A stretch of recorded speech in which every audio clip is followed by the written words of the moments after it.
Phone వాళ్ళ నాన్న సిబ్బంది 4 సార్లు వాళ్ళ బాబు 4 సార్లు తీసుకొని వచ్చిండు. అయినా కూడా నేను సైలెంట్ అయిపోయాను.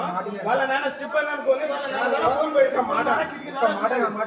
ఓకే చెప్పండి. ఓకే చెప్పండి సార్. నేను నా డ్యూటీ చేసుకుంటున్నా. ఓకే ఎప్పుడైతే క్లాసెస్ వాళ్ళు మొత్తం వచ్చిన రష్ అవర్ లో మేము ఎన్ని ఎలిమినేషన్ చేసినా కూడా అక్కడ ఉన్న వాళ్ళు 4 సార్లు ఎందుకు వచ్చింది ఈ అబ్బాయి దేనికి వచ్చిండు అని నేను అడిగిన.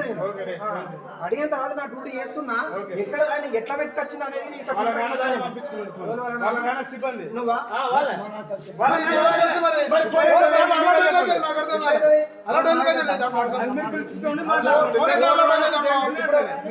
వెంటనే